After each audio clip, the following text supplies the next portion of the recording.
Okay, I recognize almost everyone. Is there anybody here that hasn't been to one of mine talks? All right. All right.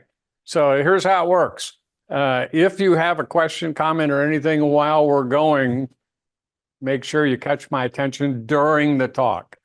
When we do, we're not going to hold questions and ideas and things until the end because you may forget, or I may forget, or all kinds of things can happen between then and the end of the talk. So we'll try to answer any questions or go anywhere. Now, you have to understand that I am not an AI expert, uh, you know, by vocation at all.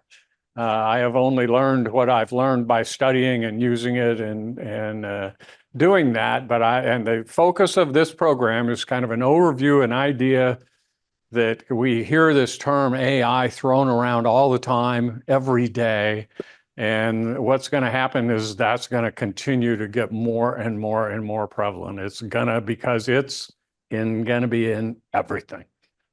And so we kind of need to know a little bit about what it is, how it operates, what it can do for us, what it's already doing for us, and we don't even know it on the thing. And then some things that we may personally be able to get a hold of and use ourselves that are AI products or apps or things that we might be able to use. So that's kind of the idea. I read about 3 or 4 books. This is probably the easiest one and best one for anybody that wants to go a little bit deeper. I'll have it over here and I'll pass it around afterwards. Anybody that either wants to think about getting it or borrow this one, because I'm not reading it again, when we come out of here. So I'll have this over here afterwards, and if anybody wants it or wants to take a look at it. But there's a lot of the ideas that are in here came from this book, but a lot of only the ideas came from this book. The background, the explanation and things, most of the time did not, because these books, all of them, don't necessarily do the best idea of explaining things for us. They're written at different levels for different people, expertise. And so, we're trying to do this at our level. Where is anybody here that's really good at AI? All right, thank God. That's the most important thing. So here we go. If you have a question, stop and do it. What I've always done in the past, Dick, if it's all right, I'll try to repeat the question because sometimes my mic goes into the record better than other mics that are here. So I'll try to repeat the question and then we'll go from there so that one, everybody can hear it, and two, we can get it on the tape. Here's what we're going to talk about today. And this, as was pointed out, this is not A1, this is AI. So we're going to talk about the concept, the meaning, the history, levels, types, and then ethical ramifications, and there's a lot of them. We can go down rabbit holes here on any of these topics, and there's probably a 1-hour presentation on every one of these bullets. Honestly, if we really thought about it, there's really just so much out there. We're going to talk about AI data centers because that's really important for all of us, and it really doesn't have anything to do with data. It has to do with money and the environment. And so we're going to talk about those. We're going to talk about generative AI. Most well-known one of those is ChatGPT. We're going to talk about, anybody heard of that? I know Jerry has, yeah. So some of you have heard, anybody, do you use it? Yeah, it's very usable, very usable. Jerry and I were just talking briefly up here about how easy in a lot of cases it is to use. So I'm going to give you a couple examples of that, and we'll just introduce that to you. And if you want to play around with something that's an actual application, then that is one. Then we'll talk about the applications that are going on right now in all these various areas, agriculture, health, business, and everything that we do out here. What AI really boils down to is we're trying to teach machines to think.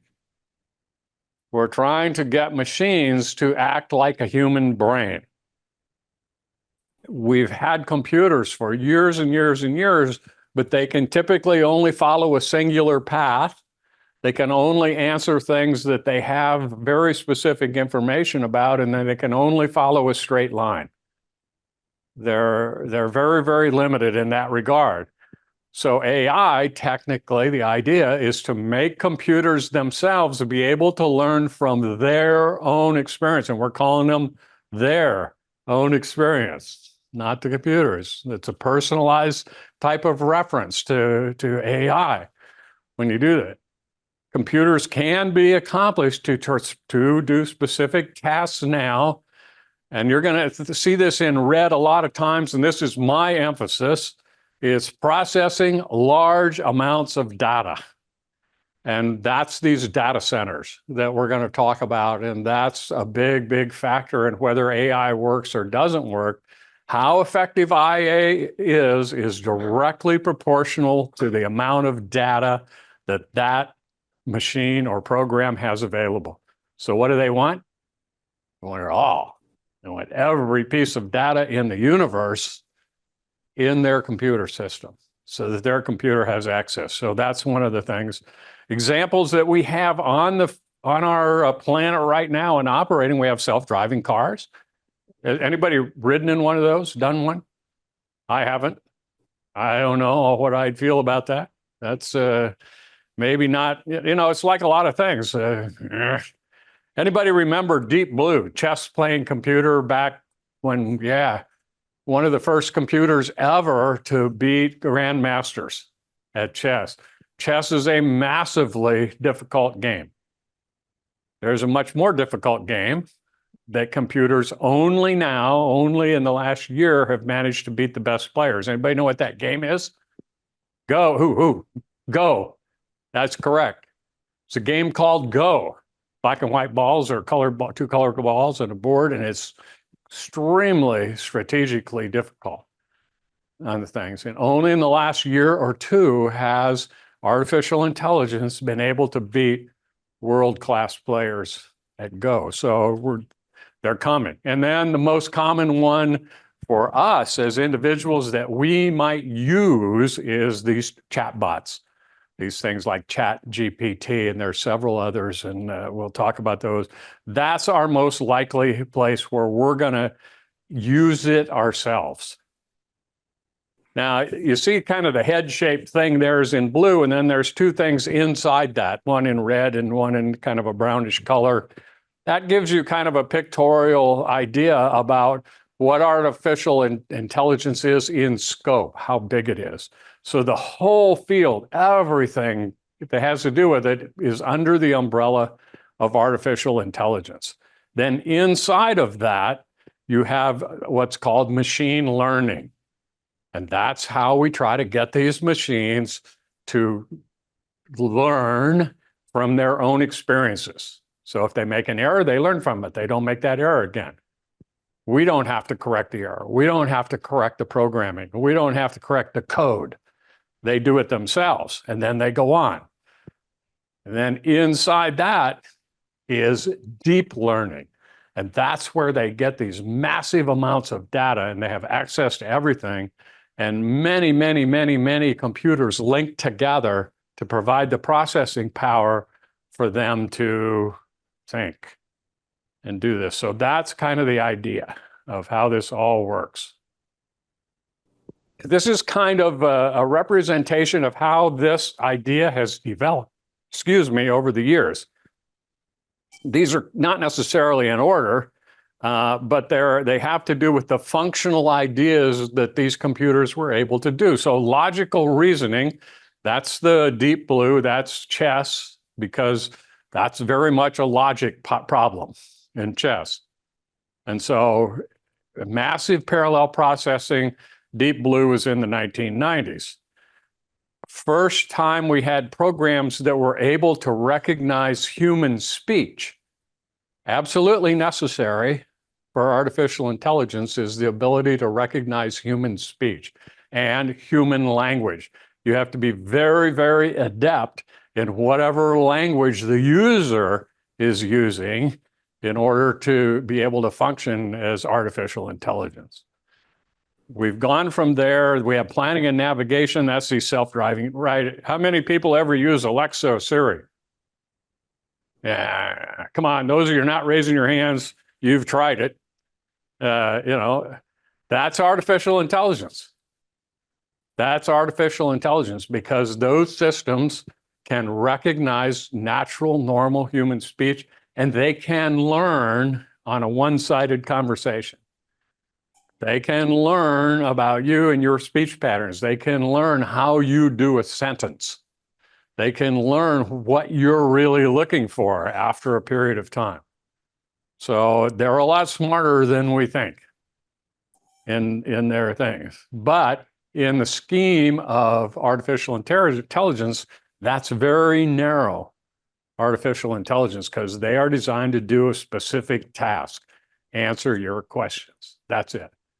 They're not the thing. So that's what's called narrow. We're going to get into that. Now they are developing these computers that have perception. They can do touch. They can do smell. They do hearing, sight, all the senses. And so now what do we have? We have closer to these super artificial intelligence machines we've seen in some movies like I, Robot, if anybody has ever seen that movie, or Her. Anybody ever heard of the movie Her? It's about a guy who falls in love with a computer, an artificial intelligence computer, female. And so those are things that are in the next level of progress for AI now, don't exist right now, but that's what people are working on. This emergent intelligence, the last one there, emotion and ability to reason. Those are two things that the developers now are trying to develop in all these computer systems, are those two things, and they don't have it. It's not there yet. Okay, but that's the goal. The goal there is to develop emotional intelligence and reasoning, and then be able to, the other thing that's really, really hard for any computer system is to adapt to uncertainty. In other words, they don't have the data. They've never seen this before. Brand new idea. We do that every day. Okay, these computers right now are not very able to do that. That's the goal that they're working on right now. The developers that are doing right now, those are the things they're working on. Here's kind of a list of how this all came to be. Anybody ever heard of Alan Turing? Yeah, some people have. Really, really smart guy. He's the guy that's usually, given credit for development of the computer. And he has a test that says if a machine makes an answer like a human being, then it has intelligence. He made that statement in the 50s. And so that's been the goal ever since, to get a computer that makes a response that looks like it came from a human being. I'm going to just let you take a quick glance down through those things. But it kind of takes us from the 50s, when they first started thinking about artificial intelligence, all the way down now to the present, where we're doing driverless vehicles, chatbots, and automated robots. And there's all kinds of terms in there that you may not recognize right now, but anybody ever heard of a Roomba? Yeah. Well, it's a little vacuum cleaner that does your house. Artificial intelligence. It knows where it's been, knows where it needs to go. This is kind of what we're talking about before, about how Alexa and Siri are weak AI or narrow AI. These two terms you'll see kind of used interchangeably. So you have weak AI or narrow AI. How many people ever have gotten a computer answer when they go to a support site for anything, your computer, your bank, or your things? I mean, yeah, we all get them now, right? They're all computerized, artificial intelligence answering, but they only can do very, very narrow, specific things. And if you're not absolutely clear in what you say, they're going to tell you what the weather is in Moscow. They don't get it. Yeah, Jerry. Theory, in other words, type something in, it comes back and it says, if I put in one day, I want a home pro that was developed by artificial intelligence. If I utilize that, do I have a responsibility to print? Okay, the question is, if you ask a chatbot or one of these systems like Siri or Alexa to help you with an issue or to give you ideas for an article or to do things, do you have to quote or you're plagiarizing or things? That's one of the ethical dilemmas we're going to talk about as we get down toward later on in the program. That's not clear. It's not clear. Theoretically, the designers of these things are supposedly to be careful to take their responses from open sources, from sources that they should not have to quote. But we all know that's not true. You know, that they're getting stuff from other places. And so the answer is right now you don't have to worry about it. But it's a yeah. Yeah. So it's there, but the lawyers are coming, they always come, you know. So yeah, Jen. On the accuracy of the data. Okay, the question is the output or the outcome contingent on the accuracy of the data? And the answer is absolutely yes. And so what you see, and that's why you see these data farms. I mean, they're big as farms and we're going to talk about that. You know, if you want to have accuracy and you want your computer to learn, you have to have all the data in the world. You want it all. And so that's what these groups, Amazon, Microsoft, they're all investing in these data farms to try to get the data they need to come up with an accurate answer. Go ahead, Joy. Data corrupted. Can this AI correct that or find that it doesn't necessarily fit to be able to? The question is if the data is corrupted, can the AI software program or unit correct it? And I would say no, it can't correct it, but it can recognize and keep itself from using it.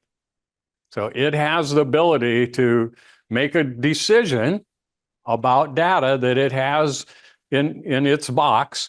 And if it, based on all the data that it has, decides that this is wrong, it can put a fence around that and not use it. But it can't necessarily go in and change it because it's only data. It doesn't have access to that original source and the original thing. Yes? It's science. People are giving you evidence, theories are changing, understanding is changing. How is AI set up to adapt to that kind of thing? The question is, in science and in everyday life, things change every day. So people have to adapt to the changes that are going on, both in science and the thing is, and that's what AI is. That's what AI is. Artificial intelligence is the ability to adapt. And so if it learns and it's made a mistake, it won't, theoretically, will not make that same mistake again. It will go in and you know, correct itself and limit its scope and then go try to find more data. And that's the theory behind this, is that when you go from what we all recognize as computers, where input, output, that's not AI. Input, search the world, make up your mind. Output, you have no idea what's going on in that. And we'll have a couple slides that show how that works kind of conceptually on an AI. Does that kind of answer the question? All right. And then we have these other two kinds, augmented AI. Those are systems designed to help humans make better decisions. And for instance, right now, IBM Watson for oncology. It is probably 90% better than any group of oncologists you ever want to see. It does not make mistakes. It does. Why? I know, I was going to say there's a study that just came out and they studied 20 doctors and we're all given the same problem. And AI was given the problem. The only thing who got it right was AI. Yeah, None of the doctors did, because the doctors had their needs, they had their biases. Okay, and there's a good word. I'm going to do two things with your comment. One, and the point brought up is there was a study in oncology, and I've read about that also, where they did a test between what AI could do and what the oncologists, and AI won dramatically. One of the reasons posited for why the oncologists, the humans did, is because of their biases. Well, the problem with AI is that what? All the data it gets is what? Biased. Every bit of information, all of us, everybody in this room, everything we do every day is biased. And so how this data is input, the tags that are put on it, how it's separated, there are inherent biases in there that are not intentional. No one has any, but they're there. And so the bias is not removed just because it's AI. That's the point I want to make. There is bias, and it's one of the ethical concerns. Good to go? I'm going to be here till sundown. You know that. So here we go. That's true with me, though. If you've ever been to my presentations, you don't ever get out of here when you think you're getting out of here. That's not happening. And then generalized AI, that's the iRobot or the her or the or HAL 2000 from the thing. These are sentient people, sentient beings. They think, they know, they emote, they do they things, and they can communicate directly. That's the goal that these programmers are searching for, and there's a whole bit of backlash to that from people that are really worried about that whole idea. So we're going to talk a little more about that as we go along. And this is, you know, Alexa or Siri, play this song. It can do it, no problem. It can play your song. What's the status of the traffic jam coming home, traffic coming home from work this afternoon? Not a clue. Not going to happen. Why? That data is not there. That data is not there. Is that going to happen? Anybody use Google Maps to travel with? What does Google Maps do right now? Pretty much that kind of thing. How does it do that? No. Good try, though. Ha ha! All right. All the users. All the users. People, in order for it to be able to do that, people have to contribute. People have to contribute. So when you clicking down your boxes and it says, can we use your data for this? Can we? And you say, no, no, no, no, no. Then you're not helping that problem. But if you said yes, then when the person in front of you hit that traffic jam, boom, that gets reported back automatically. 2, 3, 4. Pretty soon, you've got a very clear picture of what that specific traffic jam looks like. And it does a great job. It's unbelievably accurate. But it's because of users, and they've got the GPS. They know where this is reported from, and that's why. So thinking WAZ, W-A-Z-E for traveling. Right. They will tell you, you've got a car, disabled car on the side of the road ahead of you. You know, and it's like, sure enough. Yeah. Yeah. Well, and Google Maps and WAZ are combining. They're going to become one system. Yeah. But the same thing is happening. Yeah. But it's really cool that they can do that now. We don't think about that being artificial intelligence. Yes, it is. It takes a massive, that's why Google has this big pharma stuff. So we can process that fast enough to help you. Okay, here y'all, this is the narrow again. We don't want to spend too much time on these specifics here, but we've talked about pretty much everything on this screen. Strong AI is the middle one there, and this is the one, that's the movie Her, by the graphic in the right-hand side of the screen. And in this kind of AI, humans interact directly with these things, and it's as if the element they're interacting with is human. The responses seem human. Everything about it seems human. This AGI is able to reason at the bottom bullet there, solve problems, make judgments, under uncertainty. It can plan, learn, prioritize, make decisions, and it can be innovative and imaginative. This is what we're working on. This doesn't exist right now. This does not exist. This is where we're at right now. This is what they're trying to develop right now. Does not exist. And then this is the worry. This is super AI. This is the worry. Any intellect that greatly exceeds the cognitive performance of humans. And there's all kinds of movies out there with this concept and this idea where you have artificial intelligence, well, the Terminator, right? The awakening of the machines.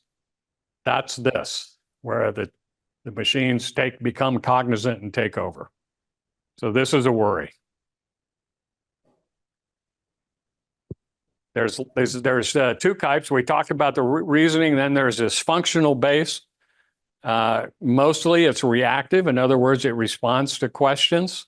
There are some things in this theory of the mind where it understands the needs and what happens in this machine learning when you're interactive. The more you use Chat GPT, the better your product's going to become, because it's going to recognize how you think and what you think is, because you're going to correct it and say, no, that's not what I was looking for. I was looking for this. Puts that in there, and then next time it's going to know. And and then the very bottom one is become self-aware. That's the science fiction stuff that doesn't exist right now. Same thing. This is all the same information, different graph. Again, these machines learn through repetition, every day, doing the same thing over and over and over through data, except that the data is getting bigger and bigger and bigger, and the processing number of computers is bigger and bigger and bigger. And so they are able to learn fast and do these things. They do automation. We have bots now. We have learning algorithms, all these things that are way over our head unless you're a computer programmer. And we don't care about that part of it. All that thing that's going on in the middle, we don't care about. We do care about this. And so you see here on the left-hand side, these are all the things, the components that go into making an artificial intelligence product or a program. And so it has to be able to do these things. It has to be supervised or unsupervised. It has to be able to classify. It has to be able to translate both machine language and, in our case, English language. It has to answer questions. It has to be able to recognize images. There's a couple programs we're going to talk about now that can generate art. But that, you just tell it what you want, it'll do it. So this is the analytical model. The idea there is in red is that it does this without anybody intervening. There's no human intervention. Starts to learn and then it keeps learning. And there's no human intervention. It's not being specifically programmed to where to look or what to conclude. Yes? Where is all this information? I'm going to show you that later on. Maybe. This neural network here, that's just the connection between machines. Okay, we have one. And what they're trying to simulate is our neural network, where we have billions of connections inside our brain, billions of things, untapped things. We read about that all the times about our brain. Well, they're trying to simulate that with billions of connections for these computers to relay this information. So every unit in this group can share the information, not just one. This is moving around this, and every unit has access to all the data.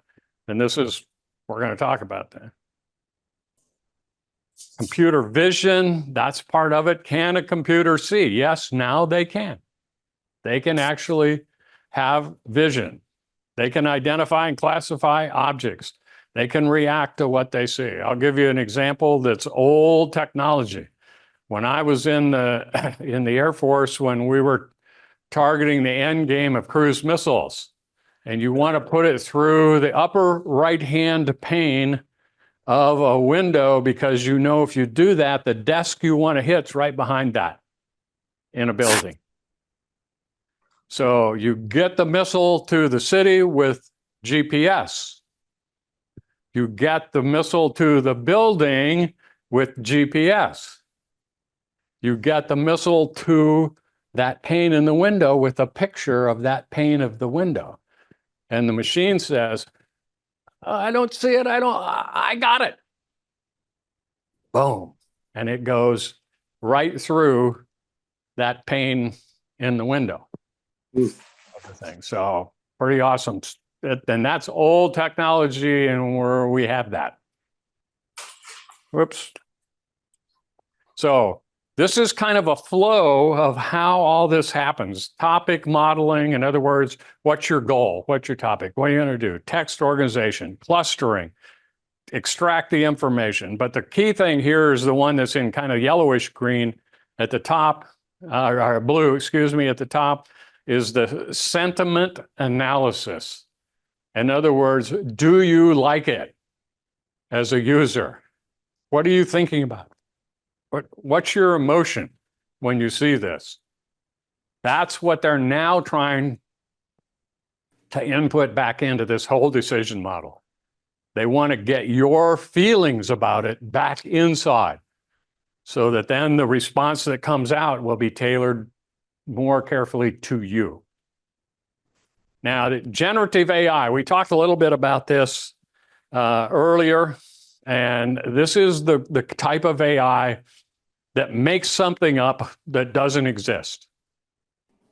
Yeah. And it has the potential to revolutionize, as it says here, lots of fields: art, music, design. This is what kids use in school now. There used to be a program that they don't let them use anymore called CLEGG, C-L-E-G-G, where you type in the question and it pukes out the answer. Well, can you do that with ChatGPT? Yep. You type it in. So if you want to avoid that, what do you have to do as a teacher? You got to write the question so ChatGPT doesn't like it. So how do you do that? Complex sentences. If ChatGPT hates complex sentences, it doesn't know what you're doing. It confuses it, gets you bad things, it gets answers that won't reflect what you want. It needs simple, straightforward ideas. Now, right now, I'm talking as we stand here today.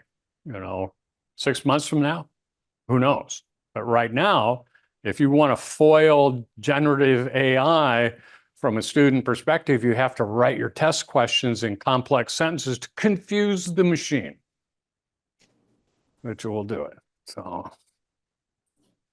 how to use ChatGPT, and GPT is up there, that tells you what that is up there in the top right. I can never remember that. Doesn't matter. The people who developed this is a company called OpenAI. And so if you want to go practice with ChatGPT or a chatbot, I would recommend going to OpenAI's website. Don't go through any of these other providers or things, because you never know what they're going to try to tack on. They're going to try to charge you. They're going to, and they could be a total scam to get your information. So if you're going to do this, go to OpenAI and do it. So you go to OpenAI, you open that webpage, and it says, you want to try ChatGPT? And there's a little arrow. So you type in your prompt, and your prompt is, see the right-hand column there, how to write better prompts for ChatGPT. So this is what I typed in, that sentence. How do I write better prompts for ChatGPT? Prompts are your input sentences. And that's what ChatGPT wrote. I copied it right off the page and plugged it in here. So be specific, clearly define, use natural language, act as if you're talking to it, avoid complex sentences. And I did one that says, what's a short list of the best Christmas gifts for an 11-year-old boy who likes sports? Brr, I get 12 recommendations of gifts. Now, you may not like any of them, but it sure is a fun way to get a list. And there's all kinds of things. I'm going to step out of the picture here, Dick. So I'm going to go over here. And I have two things I'm going to pass around here, Dick. One of these was in, I'm sure that some of you here get the ARP magazine. In the ARP magazine, an article in the most recent one, or a second most recent one, was ask for help. Using what? AI. Ask for help using AI. This specific article is about healthcare or health issues and things, but it gives you a good idea of the kind of prompts to make, the kind of sentences, the kind of things. And so I'm going to pass this around, take a look at it. You can go to, ARP. Whoever they are, ComNet, somebody, and this will be there, and you can pull it up. But this I thought was really good because a lot of us are concerned about healthcare and health issues and things, and it gives you some really good ideas. This is very typical, is if you ask ChatGPT or you just Google, what are some good prompts for ChatGPT to do different things? And this is what comes up. And it's in some ways useful, in some ways useless, okay, when you see this. But I'm going to pass this around too. Provide 3 gifts ideas for a client of a travel agency. So you can work for a travel agency or an insurance company or an automobile company. Provide 3, you shift your focus here. Suggest a name for my new business about this, this, and this. Suggest funny names for my college team, which was the Iowa Hawkeyes for me. As a personal chef, tell me about dietary preferences and allergies that I need to worry about. Those are all things. So I'm going to pass that around. Take a look if you care, pass it on if you don't. And those you get by saying, when you're on Google, what are good prompts to ChatGPT? And do that. So it's a lot of fun. Jerry's used it. I've used it. I'm a Kiwanis. You guys, most of you know I'm a big Kiwanis person here, and I'm the lieutenant governor for 7 clubs up here in Northeast Michigan. And 2 nights ago, I said, ChatGPT, write me my second newsletter of the season for my 7 Kiwanis clubs and include information about these 3 events coming up. And I listened to them. 3.5-page newsletter in 4 seconds. Catered to Kiwanis because it knows Kiwanis. Caters to my clubs because I told it what my division was, so it knows my clubs. It knows what these events are because they're in the net, they're around there, it can find the data, knows when they are, where they are, what they're about, and it writes this thing. It was great. It's already gone. It is. I made 2 corrections or edits to it. That was it.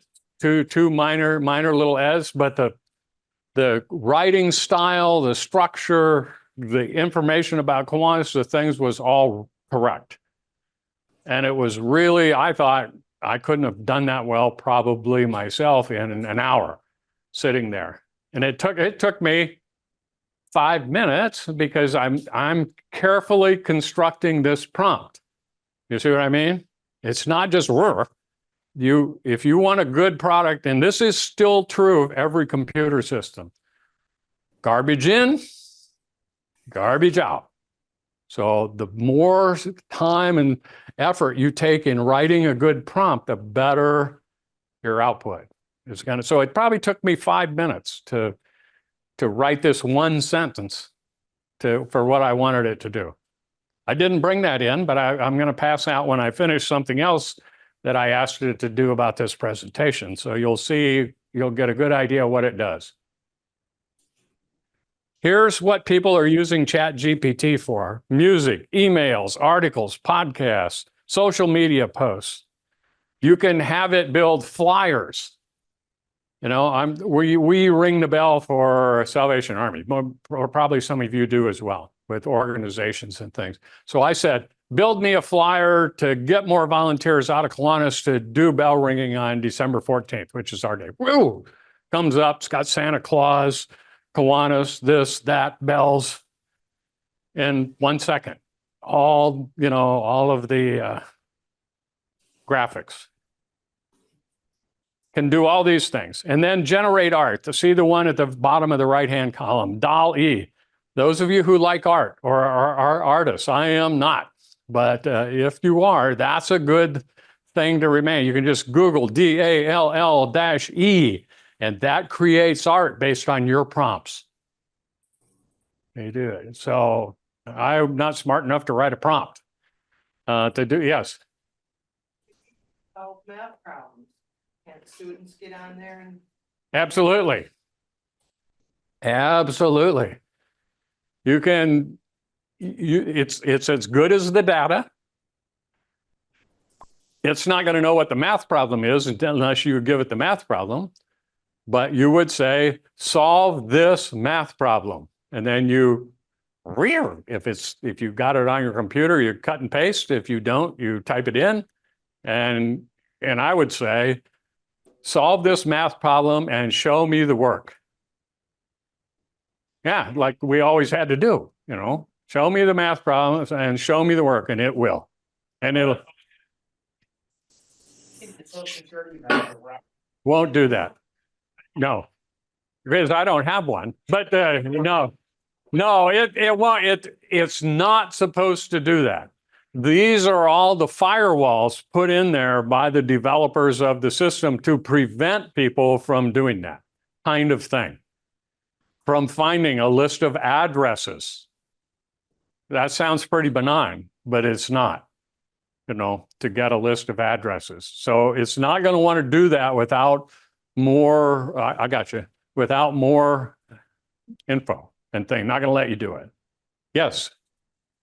And we tried in the literacy program at the library, we copied an article into it and asked it to rewrite it at a second grade level for our non-reading adults or low readers, and it did. Yeah. Okay, the response was, at the library, they used this system.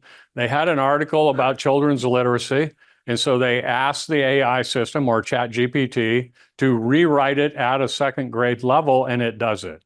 That's one of the things you don't have to, but you want to put in your prompt is your audience. So you give it enough information about your audience so that it writes it for, when I did my newsletter, I said, this is for the club members of these 7 Kiwanis clubs. So it knows, okay, this is who I'm trying to reach here. So it's all about the prompts with ChatGPT. Everybody got everything they want off this one? Anybody heard? Yes. Okay, a couple more. Somebody's name, Alpena, Michigan, it'll bring up all kinds of data on their street address, everything. Right. It's on there. And if you do enough searching, you can find most anything. But the idea is you don't let this, you know, make a list of all the people who voted for somebody. Can't do that. Not allowed to do that. So that doesn't mean that some smart person's not going to figure a way to do anything, whatever they want to do. But it's right on my phone. I went to a store someplace. I come out and it says you're so many miles from home. Chisholm Street. It's on my phone. yeah, It's all in the store. yeah. It's Big Brother's watching, and we're gonna talk a little bit about some of that stuff in just a minute. Yeah, Joanne. In the cloud, and who's it accessed by? Okay. Can you wait on that one? The question is, it's the same question Jerry had, kind of. Where is this data and how do you get to it? How did they get to it? And I'm going to answer that, but not on this slide. So can I hold that for like a couple seconds? And then we'll get to that. Let's do this slide. Anybody use Grammarly? If you don't, you should. If you write stuff, if you do newsletters, if you write anything that has any amount of text in it at all, if you don't use Grammarly, you're missing out. It's free. It's free. And it does grammar, spelling, tense, everything. It's really, really good.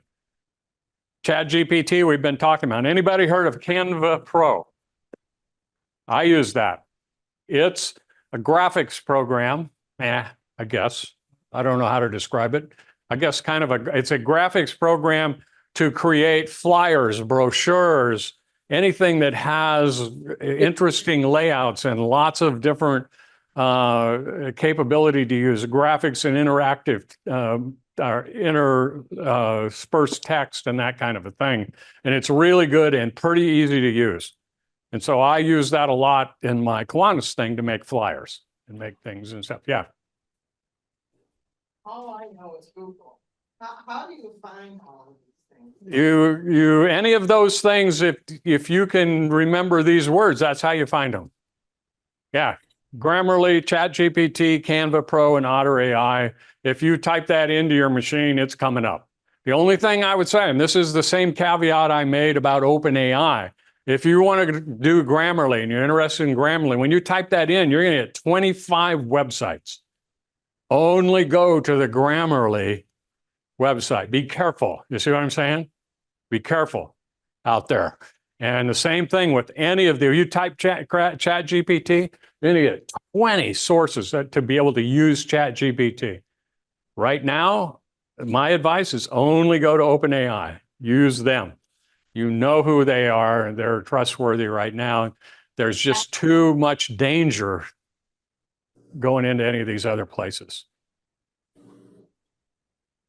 Okay, here's what's and this kind of goes to what you said about knows where I'm at. And it also now sent you new things that said, you bought this, you might be interested in this.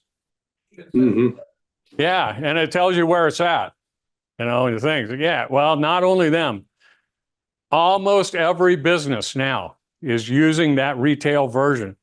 It is really helping banks because it can spot bank fraud in 2 seconds.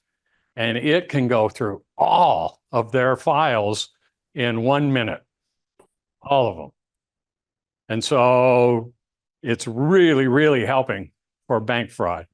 Online customer support, we all talked about that earlier. Every time we do online support now, at some point, we're going to either get an AI source or we're going to be asked to get one. So that's coming. Cybersecurity, we don't know much about that part because we're not in that field, but it's huge in the cybersecurity field things. Virtual assistants, Siri, Cortana, Alexa, Google, all these things, those are going to become more and more popular. Finance, manufacturing, robotics, spam, automatic language. I went to China and learned how to speak Chinese. Chinese is really, really hard. Really, really hard. And reading Chinese is really, really, really, really hard. Now, take a picture. Woo! Just like that. Just like that. 1 second to translate the whole thing. I mean, it's magic. It's magic. Product recommendations, we all whine about that. I whine about that. I don't want them to tell me I might also want, 9 packages of diapers or something like this. Traffic prediction, driverless cars. This is an example of where it's been super effective for some government agencies detecting floods, and that didn't do so good for us, did it? Like in North Carolina and that region, subsequent to the hurricane. But in some countries, it's cut their troubles way, way, way back. Healthcare, probably one of the biggest benefits right now is in healthcare. Virtual healthcare assistants are coming. They're already here. They're coming. When you dial up, you're not going to get a person. 5 years from now, trying to get a hold of a person, it's going to be really, really hard. Really, really hard. Therapist is one of the things that would do another, 1 hour presentation when I was reading about therapy. This stuff is magic at therapy on the things because it listens and learns, and it'll listen anytime, and it's not judgmental. And it listens and is available 24 hours a day, and it learns and it learns and it learns. And so what I've read about these therapy chatbots is that they are not necessarily right now because they're still in that phase, the initial phase, but they are going to be magic for people that need that kind of stuff. Education, all these things, we've talked about most of these here. It's just everywhere in education. Agriculture, it's everywhere. So these are all, all of these ideas where you see it here. My brother-in-law is on the family farm. Jenny grew up on a farm, and he's still there doing the farm. They got about 500 acres. When he was growing up, he was like Mr. Anti-computer, Mr. Reactionary person. He was not having it. Now, he's got 5 screens on it. I'm not kidding you. There's a farmer, still farming, screens, things. Everything he does is somehow involved in those screens and things. He is, and if you don't do it, you're losing out. You are losing out. Agriculture, all these things. Retail, we know about that. Manufacturing, banking. These are some of the most commonly known platforms for AI. That's not us. We use the next level down from these. So for instance, you have IBM Watson. Well, that's the whole IBM Watson network. We don't interface with Watson. Doctors don't interface with that. They interface with the next level down, the next level down. These are the price. Salesforce, a huge company involved in retail, in sales and things. And Amazon Services is probably the biggest software back room provider. All the stuff in the back, the networks and the storage facilities and all that, and Microsoft. Okay, there's a lot on this slide and it doesn't look like it. The cost of AI, and that's not just the dollar cost. So you see the things on the left-hand side there, all the industries that are involved, the complexity, data, where do you get the data? What's the quality? How do you develop it? The hardware, the infrastructure, all the things. But then the big ones are the ethical and social implications of doing this at all.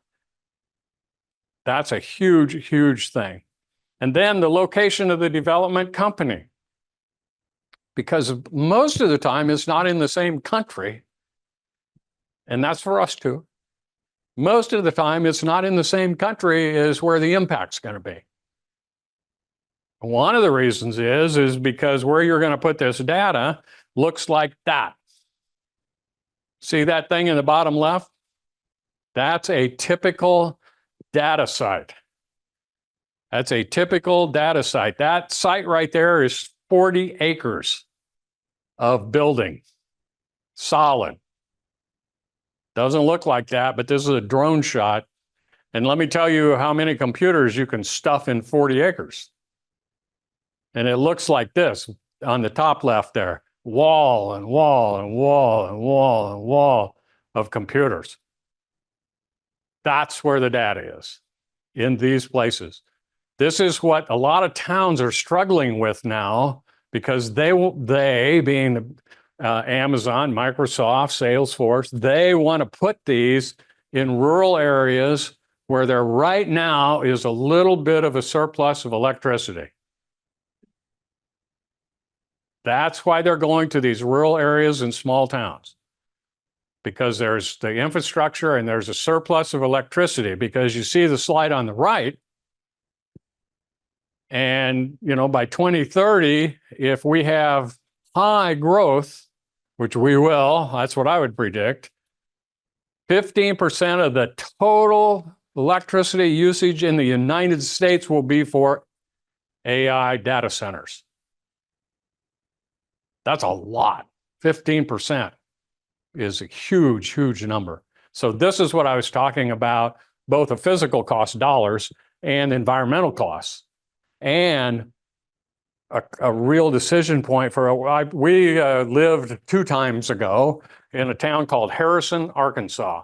It's near Branson, Missouri. It's the same size as Alpena, same kind of a thing as Alpena. It's the only town within 40 miles around. So it has more stuff than you would really expect to see in a town of 10,000 people. And they were under contract, I don't remember which one of the companies, to have a data center go out. I mean, millions of dollars coming into the town, into the thing outside the town, 2 miles outside the town. And they just month and a half, 2 months ago, axed the deal. Because when they dug into it, they found out what was going to happen to their energy on the things and how much of a problem it might be if things didn't work exactly like that company said it was going to work. And we know that it never works like they say that it's going to work. So that's the dilemma that all of us are going to find ourselves in, especially us, particularly in small towns like this, where around us we have generally a good amount of excess electricity capability. So that's an issue. There are some advantages and disadvantages. We've gone over almost all of these things. You know, the cost, the dependence on the data quality, who's developing it. And then as Joanne was saying, how do these people make their money? Well, the only people that get into that data are who? People who own that data. So who gets into this data? If Amazon's Web Systems builds that data site, who gets in there? Amazon Web Systems, nobody else. And so, yeah. Data mining has been, that's not new. There's been data mining for 20 years, everything from point of sale on down. I recently was told that every time you use your phone or your computer, that it's beyond data mining, that they, you know, in trying to develop AI, they monitor every keystroke, how long it takes you to go in every single place that you go, every keystroke, how long it takes you to make decisions, even when you're speaking into your phone, you know, on the verbal part of this. Every time you take a breath or you hesitate, all of that is all fed into AI. Well, I would call that a conspiracy theory. Honestly, that's the type of thing that gets around, that does that. The people doing all this are struggling to do what we're talking about doing here. If you go to ChatGPT, it works kind of okay. It's pretty good for some things. It's got a huge number of problems. You can't do that if you got those kind of problems. There's no possible way to collect that data. I mean, think about that data. How do you know, who's writing the background programs that categorizes that? I mean, and who cares how long it took you to make that decision? In other words, the amount of dollars and effort these people who have this data system would have to put in to make that work, they want the money. So in the retail things, the agriculture things, the people things, they're going to focus in on the money. And we don't have any money out here. We're little tiny fish. We're little tiny fish. And so we just have to keep our head above water and then try to figure out how to use this to, yeah, go ahead, Joanne. Wouldn't, you know, if the time that you take in keystrokes and in thought processes when you're making decisions or even speaking, wouldn't it go back to where they're trying to develop the brain thing? And wouldn't that information be going to those companies that are trying to super develop AI? It's, the question is the monitoring all of your input on how long you take to make a decision, how long you take to type a response, doesn't that go into mapping the mind, kind of a thing? And I would say, yeah, probably, but they have enough of that. The reason that they would want to do that, and they might try to do something like that, for instance, with the president or the Secretary of Defense or somebody like that, if they could get access to all of their stuff, then you can learn a lot. You can learn. But for us, or normal people, they don't care. They don't care about those kinds of things. Now, the mind mapping and things, that's much more complicated than I want to try to get into here at our level as to far, how do you teach this machine to reason like we reason? Because the big problem is nobody knows how we reason. Nobody knows. They don't know how our brains work. We have no idea what consciousness is or how all this works. So how are we going to teach a machine to do it when we can't do it? It's going to be a while before we get to that stage. That's the whole thing, is go ahead and ask them to write your obituary. See how much information they really have. Yeah. You can, it's kind of fun to play around, honest to goodness. I mean, now I'm going to do that. You know that, Jerry, because now that you've thrown that idea out there, to me, that's the kind of stuff that's fun to see what it knows, what it doesn't know, what it would say, what tone it puts on it, that type of thing. So, yeah. Some of these obituaries absolutely laughable, because if you actually know intimately the person they're talking about, they are so glorified. All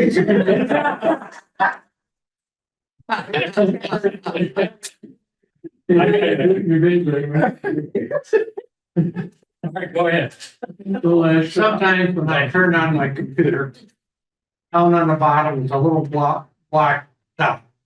I click on it and it says location services on. Yeah. Where's that coming? You can turn all that off. So what you need to do is go into your settings of your computer and go down every single block of every single screen that's in there and turn off everything that's not crucial for you to know on your computer, because that's a block where you have checked that says it's okay to know my location.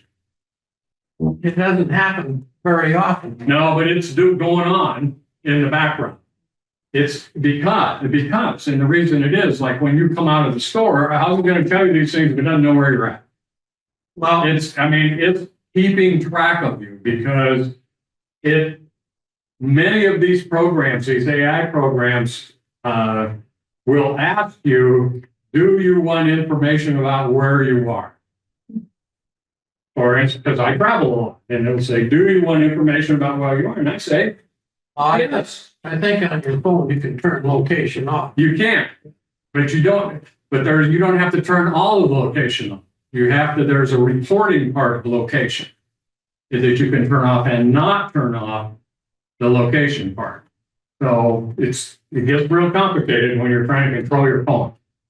You need a 15-year-old. Right. Well, I'm not kidding you. I'm not kidding you. And they need to have the same kind of phone you have. They need to have the same. And if you find one of those, they'll fix it for you. They can fix it for you. Well, there's people at the library who can help you look at your phone and change. Yeah, if you are worried about your phone and feel you do not have the capability or want, desire to go in and work on your own phone, that's a good resource. You can go to the library, they'll help you with it. Noon to one, Nancy does it 4 days a week. Nancy, our tech person, she's one. Nancy, the tech person at the library. Wondering what happens to us cognitively and developmentally as we become more and more dependent on AI, and as students become more dependent on AI to answer questions, and even in the area of the arts. And one of the way very young children start to learn about the world is when we give them something to draw with and paper, and they start representing things, and gradually their awareness can grow through that simple process. I'm a big unfan of a 5-year-old having a phone. Okay. I mean, that's me though. I don't want to get into a knife fight with somebody that's on the other side of that argument. But I think I agree with you in a lot of ways. Especially early development, technology is not the answer. Even as they get older. I mean, I'm worried about the aesthetics of it. I've seen some AI generated pictures and AI generated poetry, and they're just kind of black. Okay. You know, there's. Yeah, and you will continue to find that because it's not very good yet. And we learn something personally as we do that ourselves. Right. And I don't think that's a good thing to give up. It's In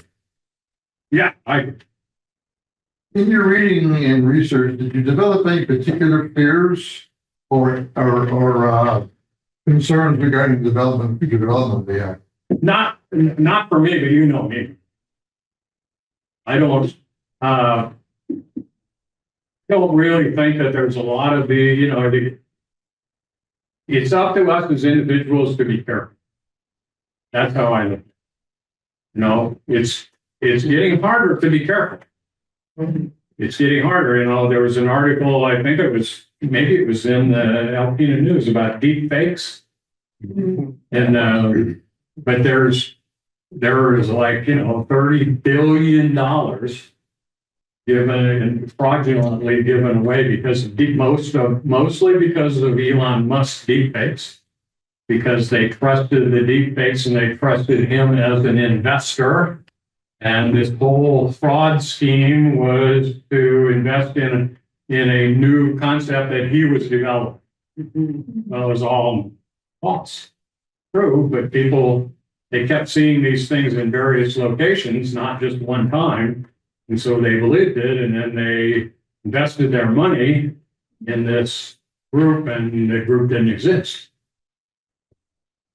It just makes me, when you're at the very first, when it said about moral input, and I'm thinking, who are the moralists? Yeah. Well, the moralists are not on the inside. And so, that's like all things always, is that we out here as users have to be cognizant of what's going on, and we have to say no. We have to be strong enough to say no when that time comes, if that time comes, because money drives lots of bad things. And yes. It's leaving, but help me get it back. Scammers are getting really smarter and smarter. I think there's a lot too, and it's leaving again. I was scammed once on my computer. They were looking at me. I'm like, this was like 5 years ago, and I was trying to buy some bourbon stock. And I finally caught it because the guy said, "Oh, don't move, don't." And I'm going, "Oh my God, you're watching." How many people know about that? How many people have tape over your? Oh, yeah.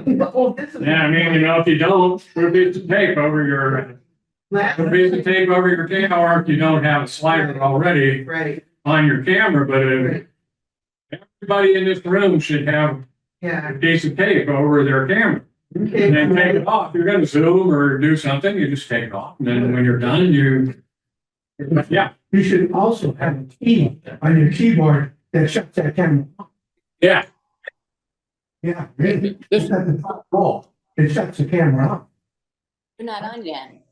Am I on? It was off, and I couldn't get it back on. And all I had to do was touch that key to put it back. Yeah, and I don't know what it is, but It showed the picture. you can figure it out. But the main is, that thing's on all the time, unless you yourself have physically turned it off. And so the easiest thing is just a piece of tape. Yeah. And then take it off when you want to use that camera.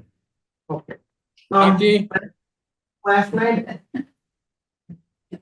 Okay, somebody online has a question. Yeah. Mr. or Mrs. Dick? Ditcher. Yes. Is A1 or AI going to be used in surgery, medical surgery? Already. Oh, Yeah, the answer is already. Okay. It's, I would hesitate to say that you cannot find any area where high tech would be useful that it's not already being used to some degree, because it's just too powerful to not use. Thank you. When will this be on YouTube, Rocky? I couldn't get that. Say that Okay. again, please. When will this be on YouTube? I don't know, you have to ask Mr. YouTube. Okay. Couple days. Okay. All right, Dick, did you have something, Dick? No, I just wanted to get the, Oh, you had to get the question. I'm I sorry. had to get things stopped so they could talk. Gentlemen, I think had a question. Oh, yeah. All right, we're done. Stop. All right. Hey, Rocky, What I have here, I think I have enough for everybody. I think I have 30, so I have enough for everybody. At the top of this piece of paper is a statement that says, write a 500-word summary explaining artificial intelligence for a group of seniors. That's the prompt. That's what I wrote. Here's the reply.